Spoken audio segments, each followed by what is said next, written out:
The small bakery on Maple Street in Columbus, Ohio, smelled of warm sugar and butter, the kind of smell that made people slow their steps without realizing it.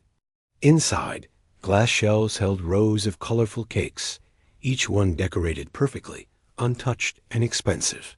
Behind the counter stood Emma, wiping her hands on her apron as the late afternoon lull settled in. The bell above the door rang softly. A man stepped inside, holding the hand of a little girl, no older than 6. His jacket was worn, his shoes scuffed, but his posture was careful, protective. The girl's hair was tied with a faded pink ribbon, and her eyes kept drifting toward the cakes like they were something magical. They stood quietly for a moment before the man cleared his throat. "Excuse me," he said gently, his voice low. "Do you have an expired cake for my daughter?" The bakery went silent. Emma froze. She had heard many strange requests working here, but never this. The little girl looked up at her father, then back at the cakes, her lips pressed together as if she already knew the answer might hurt. Before Emma could respond, another customer turned slightly. He had been sitting at the small corner table, coffee untouched, watching everything with calm interest. His tailored coat and polished watch stood in sharp contrast to the man and child near the counter. His name was Daniel Wright, though no one here knew that he was a self-made millionaire, whose name appeared often in business magazines. Emma swallowed. "Sir, we don't usually—" "I understand," the man said quickly, his cheeks coloring. "It's her birthday today. I just thought maybe something that was going to be thrown away." The girl tugged his sleeve. "It's okay, Daddy," she whispered. "We can just go." If this story already touches your heart, take a second to subscribe to the channel. Stories like this remind us that kindness still exists, and your support helps keep them alive. Daniel slowly stood from his seat. "Why expired?" he asked, his tone not curious but gentle. The man hesitated, then sighed. "Because I lost my job last month. I promised her a cake, and promises matter, even small ones." The girl nodded seriously, as if confirming that promise was the most important thing in the world. Emma felt her eyes sting. She glanced toward the manager's office, knowing the rules were strict. But before she could speak, Daniel stepped closer to the counter. "How much is the cake she's looking at?" he asked. The man shook his head quickly. "Sir, please, I didn't ask for charity." Daniel knelt in front of the little girl instead. "What's your name?" "Lily," she said softly. "And how old are you today, Lily?" "6, she replied, holding up her fingers proudly. Daniel smiled. "6 is important. You only turn 6 once." He stood and looked at Emma. "Wrap the cake and add candles. And whatever else she needs." The man's eyes widened. "I can't let you do that." Daniel met his gaze. "You already did something harder," he said quietly. "You asked for help." The cake was placed carefully in a white box, tied with a ribbon. Lily hugged it like it might disappear if she let go. Outside the bakery, the man turned back. "Thank you," he said, voice breaking. "I'll never forget this." Daniel nodded, watching them walk down the street hand in hand, the little girl skipping now, laughing. But something about the man's words stayed with him. That evening, Daniel found himself unable to sleep. The image of a father asking for an expired cake replayed in his mind, louder than any business problem he had ever faced. He realized how easy it was to forget what really mattered when money was never a question. The next morning, Daniel returned to the bakery earlier than usual. Emma was surprised to see him again. "I need your help," he said. "I want to find them." "Find who?"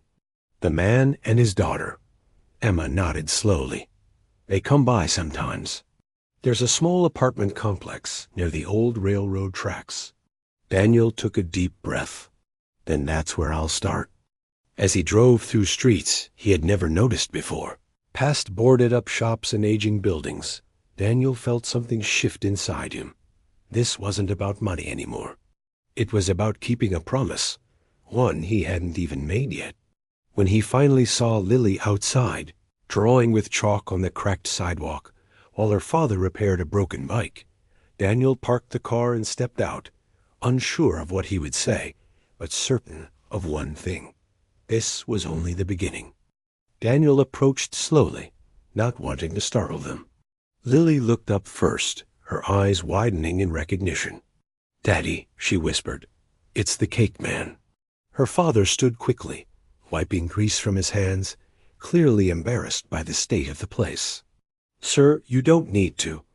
I wanted to check on you," Daniel said simply. "May I sit?" They talked on the cracked concrete steps, while Lily drew circles around their feet with chalk. The father's name was Mark, a former warehouse supervisor laid off after an injury. Medical bills had eaten through his savings, and every interview ended the same way once employers saw the gap in his work history. Daniel listened more than he spoke. For the first time in years, he wasn't trying to solve a problem with numbers alone. He saw the way Mark's eyes stayed on Lily, always watching, always guarding. He saw pride mixed with exhaustion. "I don't want pity," Mark said quietly. "I just want a chance." Daniel nodded. "That's all most people want." A week later, Mark received a call that changed everything. A logistics company Daniel owned was reopening a facility nearby. The job offer came with flexible hours and physical accommodations. Mark accepted through tears, barely able to speak. Life didn't change overnight, but it began to move forward. Bills were paid. The fridge stayed full. Lily started school with a new backpack and stories about how her dad never broke promises. Months passed. Daniel stayed in touch, never pushing, never announcing his role. He showed up once more, this time not with gifts, but with an invitation. "Would you and Lily like to visit my office?" he asked. The building was tall and bright, overwhelming at first. Lily stared at the elevators like they were rockets. Daniel showed her the view from the top floor, the city spread out below like a painting. "This is where you work?" she asked. "Yes," Daniel smiled. "But the most important work I've ever done happened in a bakery." Mark looked at him, understanding fully now. "You didn't just buy a cake," he said. "You saw us." Daniel nodded. "Someone once saw me when I had nothing. This is how kindness survives." On Lily's next birthday, the bakery on Maple Street received a delivery of fresh flowers and a simple note taped to the counter. "Never throw kindness away. Someone might be hungry for it." Emma read it twice, smiling through tears. Daniel never told the story publicly. He didn't need to. Every time he passed a bakery or saw a child holding a cake box too carefully, he remembered that love doesn't come from wealth. It grows from attention, respect, and showing up when it matters. And in a small apartment near the railroad tracks, a promise kept became the foundation of a new life.